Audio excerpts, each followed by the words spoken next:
Bonjour à tous, nous voici pour le tirage pour nos amis Scorpions pour la semaine du 15 mai 2023. Alors, je vous ai remis ce qu'on avait comme carte en fait sur cette même période. On avait vu pour le mois mi-mai, mi-juin, on avait vu que sur la première période du 15 au 25 mai, on avait l'empereur. L'empereur indique que vous êtes capable de refaire des projets. Ça, c'est très important. D'un point de vue astrologique aussi, on a Vénus qui est en cancer dans un signe d'eau comme le vôtre. Donc Vénus, c'est vraiment le charme, le fait qu'on vous remarque. Ça vous donne donc beaucoup plus de charme, de sex appeal, entre guillemets.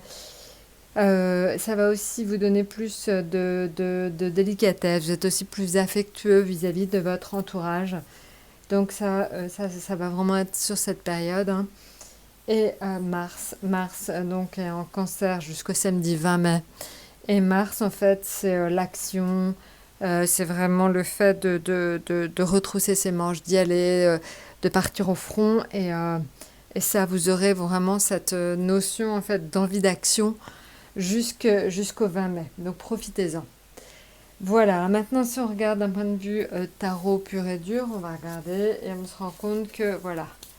Alors, dans l'affectif, on va avoir hop, affectif, on va dire financier, professionnel. Alors, affectif, on est encore une fois sur l'empereur, donc vraiment des notions de projet en famille ou des notions de tout simplement en fait de.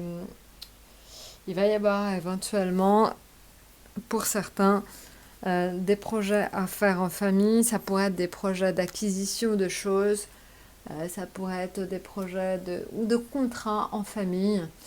Donc je ne sais pas si certains d'entre vous ont l'intention de céder des choses à leur famille, un commerce, ça peut être une maison. Il va y avoir des notions d'acquérir des choses en famille. Donc voilà, dans l'empereur, c'est vraiment en fait les projets, la stabilité, tout ce qui va permettre en fait de stabiliser la famille. Donc vraiment, il va y avoir ami Scorpion des notions de ça, en rapport avec ça en tout cas. Maintenant, en ce qui concerne le domaine financier, on est sur le diable. Donc le diable, vous le savez, c'est vraiment de bon augure pour ce qui est financier. Alors des fois, ça peut être un peu à la limite de la légalité. Il faut toujours se méfier quand on signe un contrat, notamment financier, sur cette période-là. Mais globalement, c'est quand même de très très bon augure pour tout ce qui est financier. Donc ça, c'est voilà, très bon pour vous, amis Scorpions. La roue de fortune indique la fin d'un cycle, le début d'un autre. Est-ce que c'est un ras-le-bol très généralisé? Je pense que pour certains Scorpions, voilà, il y a un petit peu une période un peu de ras-le-bol, de fatigue, et vous avez envie de passer à autre chose. Donc ça tombe assez bien parce que la semaine est assez courte. Donc voilà, donc il se peut qu'il y ait une espèce de très profonde lassitude et de complications, voilà, et que vous avez envie de mettre ça derrière vous. Maintenant, on va regarder donc l'oracle, c'est l'oracle des portes de l'intuition. Alors, l'oracle, c'est la disponibilité. Qu'est-ce que ça indique, la disponibilité? Je vais vous le remonter un petit peu.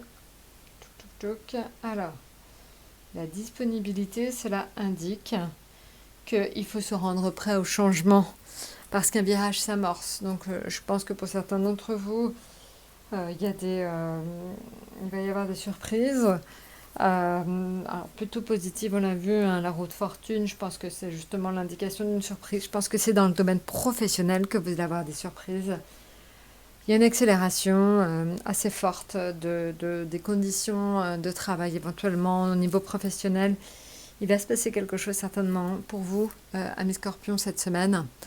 Voilà, écoutez, j'espère que ce sera positif. La roue de fortune, c'est souvent quand même très positif. Donc, je vous souhaite le meilleur en tout cas et je vous souhaite une excellente semaine et je vous dis à très bientôt.